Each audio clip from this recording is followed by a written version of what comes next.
thank you for sharing with me this beautiful evening and sunset, which I chose as a background to what I'm going to tell you. And what I'm going to tell you is set up as an ethical dilemma. It's an ethical dilemma that I have, and I'd like your input. I want to solve this dilemma. I want you to help me in that. And what I'll do is let me first share my screen and tell you a little bit how I'm going to go about this ethical dilemma. I have a book that's coming on later that's called Age Later. It'll be out in a month. And Age Later is all about COVID-19, but it doesn't mention COVID-19. Age Later is a book about how we went from hope to promise, and how now, in the middle of realizing the promise, we're stuck with COVID-19. And the ethical dilemma I framed as to be or not to be, but the two is the number two. And really what I'm referring to is there are two drugs that could probably be immediately useful in order to prevent grave consequence of the next curve of, or the next peak of COVID-19. So I'm going to talk about that and ask you, what do you think? To be or not to be, to use those two drugs or not to use the two drugs? And I'll do it by presenting some data. So let's start with a simple fact that whether you look at China or Italy, at the United States or other European countries, the death over the age of 80 is 180-fold more than the death at age 20 for those who are sick from coronavirus. Aging is the major risk factor for death of COVID-19. Now, people will say multimorbidity, well, you know, at age 65, half of us have over 2 morbidities and half of us have less. Those who have less, their aging is slower. Those who have more, their aging is accelerated. For us, multimorbidities is only about the biology of aging. If you age fast, you'll get more multimorbidities. And as I said, COVID-19 caught us exactly as after we went from hope to promise. And the promise was that aging has a biology, and this biology can be targeted. And now we're just caught in between realizing this promise, and the promise is that there are geroprotectors or gerotherapeutics that are available. There are lots of biotechs and pharmaceuticals that are investing in the field. And those two examples can be immediately available to prevent the serious consequence of COVID-19 disease. So to be or not to be. So let me make just several provocations, just that will be on the same seat here. And the first one is that aging is the strongest risk for all those diseases that we fear. Like heart disease goes from 5 to 5,000. It's 1,000-fold risk to die from heart disease when you go from your 20s to you go to the 80s. And cholesterol is a 3 or 5-fold risk. And this is the case for cancer, but let me actually bring the most important part, and it's pneumonia. Pneumonia includes the people who are dying from the consequence of viral disease or bacterial disease during regular years. And you see that the rate goes from 1 to 1,000. So the risk for pneumonia is 1,000-fold older in adults. So this would be one of the ways to present causes of death in elderly who die from COVID-19. It will be under the rubrica of pneumonia. So this is the risk. This risk has been there always.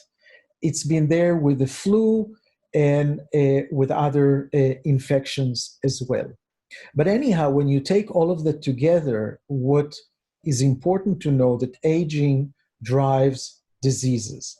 And that's why the only way to deal with all those diseases is to target the process of aging.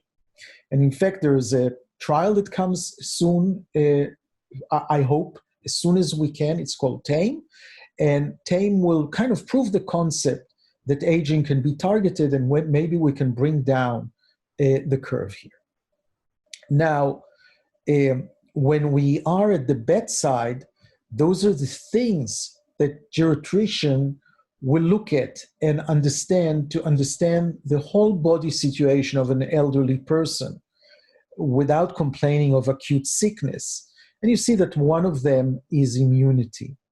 But actually, for geroscientists, we came up with the hallmarks of aging. The hallmarks of aging are not all necessarily a cause for aging, but if you target each one of them, you can affect the aging process, and you can affect it not only individually, but as you see, there's a network here. So you can change one and affect the other. And you see in yellow, we have the immune dysfunction and inflammation. Now, the immune dysfunction is the ability of elderly to fight the virus, to prevent it from entry and multiplying and causing havoc. Inflammation has to do, and this is relevant to the COVID-19. Inflammation is what happened typically with COVID-19. Elderly can stand it for the first few days, and then they get an inflammatory response when the virus is in the lung. And this inflammatory response is really devastating to the lung tissue. It's called ARDS, and is devastating for the rest of the body. So immune dysfunction and inflammation or inflammaging are a part of the hallmark for aging. But it's very important to remember that, yes, we want to increase the immunity and prevent the inflammaging. But also what we want to do is we want to increase the body ability, its resilience to sustain serious illness. So it's not only about correcting immune dysfunction and inflammation, it's about correcting everything we can about aging in order to get the body to be stronger. So we have shown, and this is a summary of years of work, but we have shown that we can increase health span, most important, and also lifespan in numerous animals by numerous approaches. And that some of those drugs, and I'll talk about those drugs now, or the family of drugs, metformin and rapamycin, are available in humans. So let me give you an example, the most classical example of rapamycin. It's an mTOR inhibitor. mTOR is a nutrient sensing pathway that is very important in controlling metabolism, but also the rate of aging. If you give rapamycin a day 600, those slides are taken from ITP, it's the intervention testing program that tested in 3 different centers the ability of the drugs to do something that has to do with lifespan here, but also health span.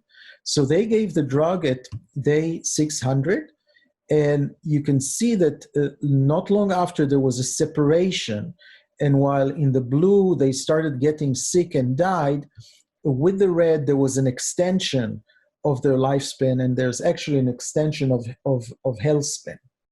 Now, I'll show you another example, and this is the combination of rapamycin, which we saw here, and metformin, which I'm going to talk about more.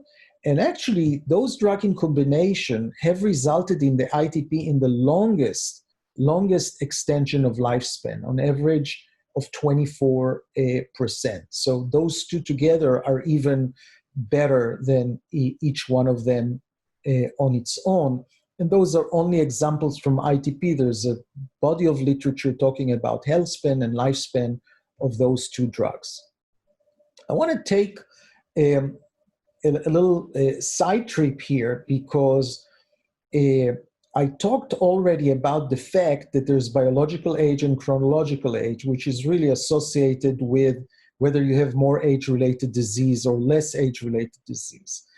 And I've been collecting those super ager or slow ager. This is the Khan family. And those are 4 kids that were born between 1910 and 1920. And what's unique about them is they all reached the age 102 and beyond. Helen lived to be 110, 109, 107, 100, 102. We have 3,000 people in our study. And what I wanted to show that one of the amazing thing about families of centenarians is that they have an increased immunity.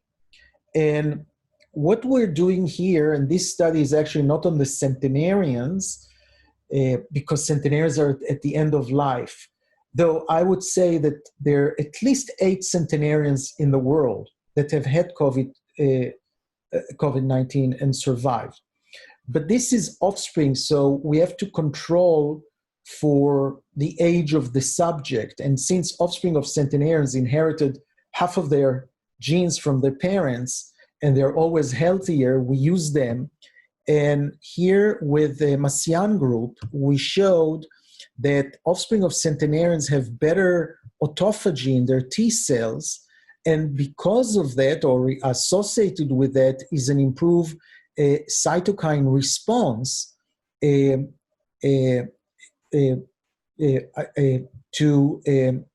to several stimuli.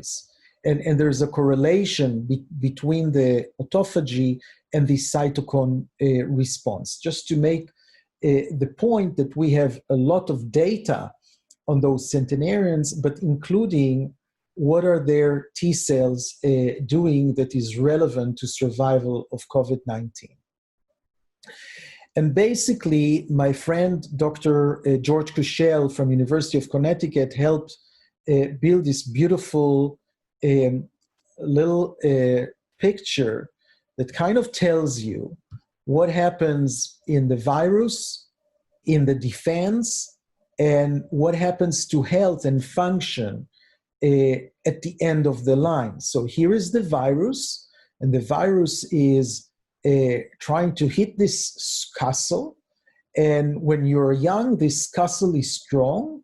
It's going to be hit, but there's going to be a recovery after that.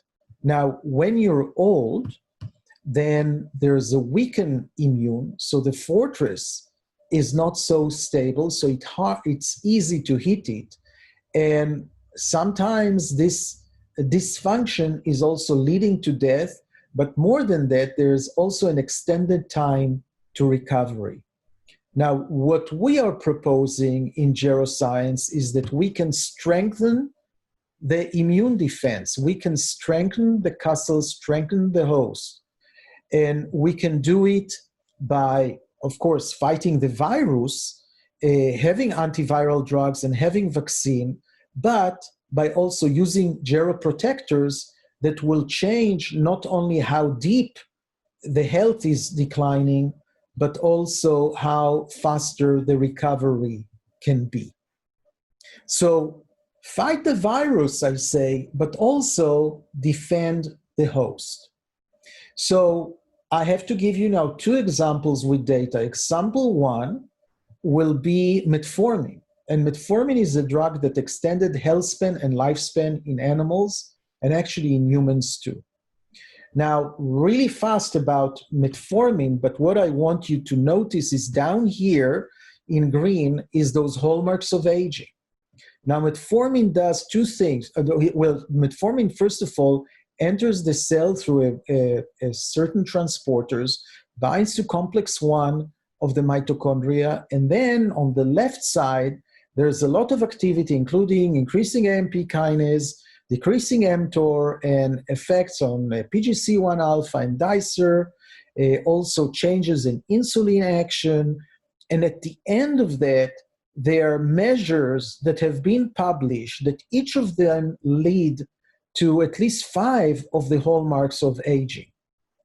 On the other side, the fact that you gave metformin and decrease the activity of complex 1, there is also a decrease in oxidation, increase in DNA damage that happens also by other mechanisms. There's also other mechanisms that are involved in senescence and in stem cell and in inflammation. And as you see at the end, there are papers that suggest that metformin, by making the cell or the tissue younger, actually targets by this network all the targets of aging.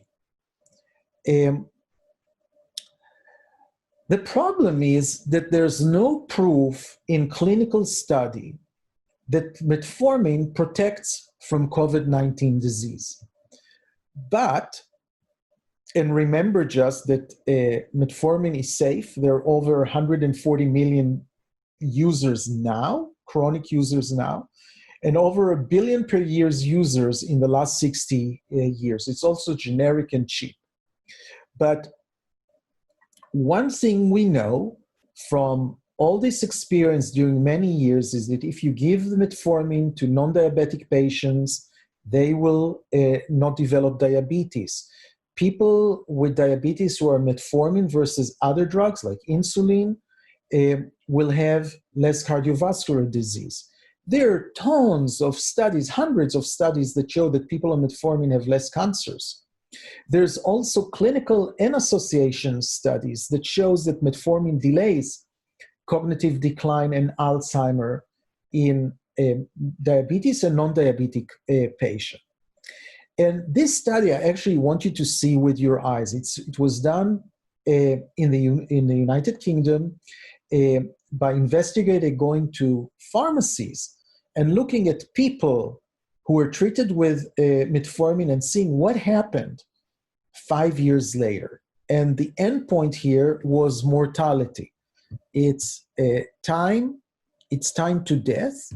And what you see here is, first of all, the people who had diabetes and got another drug that is not metformin, sulfonylurea drugs, and they're controlled in red, and they died, twice of them died than the control in 5 years period. By the way, there are almost 180,000 people in these studies. And then there's another control group in black. It's 78,000 people that were matched to 78,000 people who were put on metformin. So the people on metformin had the lowest mortality and was significant, 19% less mortality. Although they had diabetes, they also were more obese to start with, and they also had more diseases to start it. So if you put somebody, even when you see on metformin, the effects are such that they have less mortality. So what I've shown you is that metformin in individual trials have been associated with less diabetes, less cardiovascular disease, less cancer, less Alzheimer, and less mortality. So this is the effect of metformin on aging. But you can come and say, but what's the evidence that metformin has anything to do with immunity itself, which is necessary? Well, there are several papers. For example, a paper that showed that metformin improves in vivo and in vitro beta cell function in individuals with obesity and type 2 diabetes, so non-diabetic and diabetic. So we know that it has to do with immunity. In fact, Bailey, he's another UK professor, wrote an historical review. He wrote several of them, the last one in 2017. And in this review, he taught us something that I heard once, really wasn't aware of, that metformin or biguanides have been used to prevent, and it was used in the 40s and 50s, and helped treating a local influenza outbreak, and also was used to target malaria as well. So a kind of history is coming back. It is then that people notice that metformin lowers blood glucose in people with high glucose level. By the way, it's not going to lower glucose in non-diabetic individual. It doesn't act like that. It's not a hypoglycemic agent. But apparently there's history that takes us back, and there are those publications that I can either not get because they're so old, or I cannot read because they come in German and in Czech and in other language, but all of them are talking about the use of metformin or biguanide against the flu. Now, it is interesting that one of the first papers that did a silico assessment of what drugs can be used with immunity against COVID-19, both metformin and rapamycin came as one of the few dozens drugs that can do that. Another very important thing, and it also came just in the middle of the pandemic here, it's a study that was done before, but they gave older people placebo or metformin before they went into operation, because just as much as the elderly don't recover much from the virus, they don't recover much from surgery as good as when they were young. And this is a paper that shows how effective is the treatment of metformin to the outcomes after surgery. Again, all supporting, beside the fact that we know that metformin just extends healthspan and lifespan in animals and in humans, that there's something very relevant to the epidemic as it goes now. Now, there is a trial out there that I'm leading. It's called Targeting Aging with Metformin. It's launched by FAR and friends with some support from the NIA also. And what TAME is a trial of 3,000 people who will be on placebo or control to show the proof of concept that we're not going to target only one disease, but any disease. Whatever you come with, we're going to prevent the next disease. So we'll prevent a composite of age-related disease and prevent aging by that. It's also a trial where we're in touch with the FDA, getting their view of what we should do and get basically an indication that will make metformin a real treatment. So, we can give metformin now because maybe there's nothing else to give, but just remember that there'll be a proof of concept later. It's not the order of what we do things during peacetime, but this is a war. I'll get back to that. So 1B or not 1B, that's about metformin. So against using metformin, there's no clinical proof. 4 is that there's enough data to suggest immune and resiliency response in animal use in humans. It's safe. The risk benefit is amazing. We know everything we need to know about metformin. We're not going to kill anyone, okay? So consider that. Let's say that we're wrong. COVID-19 was the wrong example. Did we miss something? But if we're right, we would prevent lots of deaths. So the third is that it's a war. What's there to lose? So let me go to the second example. And the second example is Rapalogs. And just like metformin, Rapalogs extends healthspan and lifespan in animals and humans. Here are all the models, and the nice thing with the biology of aging, that if one drug really targets aging, it will affect all of those or most of those. So a TORC inhibitor, which is what rapamycin does, extends lifespan of all those animals. And not only that, there's so many papers to show that it improves immune dysregulation, which is most important, also neurological function, but also cardiac function and physical activity. So there's a lot of data that suggests how rapamycin is good in targeting aging itself. Now, there is a company called Restor Bio. Joan Menick, my friend, is their CEO, and she finished 2 studies, published them in Science Translation. And the phase 2A trial was in 264 people. So just that you know, phase 2A is after phase 1. Phase 1 means it's safe. Okay, phase 2A, show me that it does something. And here it's in healthy elderly, which were given several doses of this Rapalog and then immunized. And they showed that there's over 40% reduction in respiratory infection. Antiviral defense system were upregulated when you look at the whole blood, and it was very well tolerated. But I think this is even more important. The biggest study, almost threefold the size, over 652 people. So by the way, here we're talking almost 1,000 people. But those were high-risk elderly, so they had some problem. They had multimorbidities, or they were not doing well because they're a smoker, they had lung disease and other things. And those did basically even better. So those are more the COVID patients that we're looking at. They had over 30% reduction in people who confirmed respiratory infection. So they got less respiratory infection.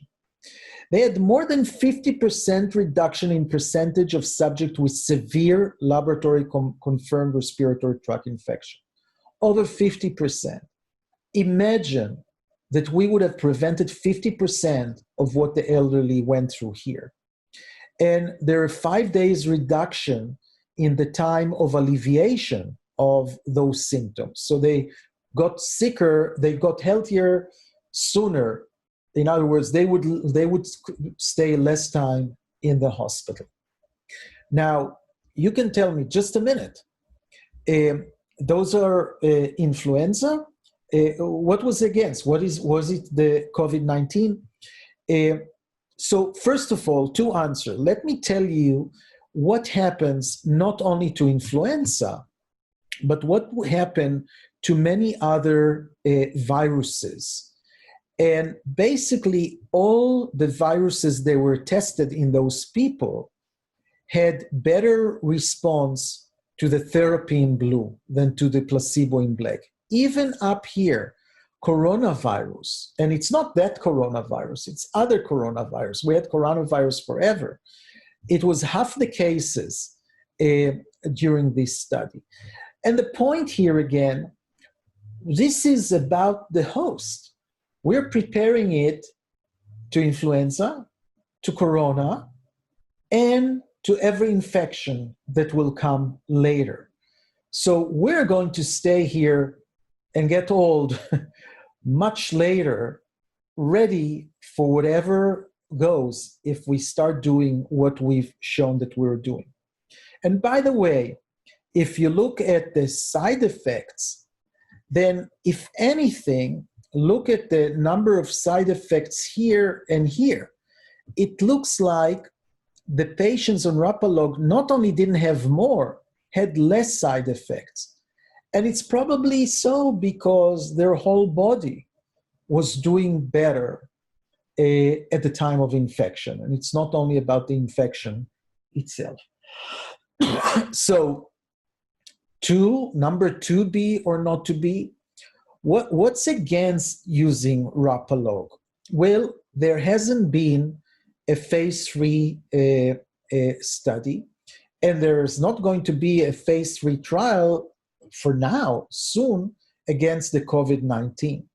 By the way, there is a phase 3 study that is being analyzed now, Some of the subjective outcomes haven't come significant, but everybody who knows anything about geriatrics know this shouldn't be a primary outcome. So we're waiting for the result of that, but it's a little bit different in other ways from the phase T trial. So what's for? Well, data showing that there's immune response to humans. I mean, those guys went straight into virus. Data showing less severe disease and recovery. And there is a safe risk and benefit ratio. And again, it's a war. So what's there to use? It's another drug. We have those drugs. They're available. Metformin is cheap and available immediately for billions of people. And this maybe needs to be manufactured, but the drug is there. What's there to lose? And again, just as we're saying, with metformin, maybe we wouldn't know the results. We don't know how to do it exactly, but we can have the study later that will prove the concept. But we will kind of feel the results. If there's a major effect, we would kind of know that. And just with rapamycin, if it doesn't work now, then a phase 3 trial can work later. So this is the dilemma. What do? We have those drugs that can make us maybe age later. How would you advocate we use those drugs? Tell me. Now, this might be helpful, but how would you advocate if you were me? I am a physician, I'm a scientist, I'm a biologist, I'm a geneticist, but mainly as a physician, I was trained A, to do no harm, okay? B, there has to be a clinical proof before we advocate it to the public. This is in peacetime, but I'm really struggling because this is wartime. And I know that those drugs can make a huge difference eventually in the economy. Imagine a 50% effect. Can I go out there and go to the radio or tell President Trump that I have a drug and he'll go and announce it from the White House? Is this going to be the right way to do it? I don't know. I feel in my heart that it should be available. I actually gave it to several of my family members because I could. But I don't know if I can go out there and say, you idiots, we should give this drug now and worry about it later. It's safe. It showed the principle. Maybe we should do it. What do you think?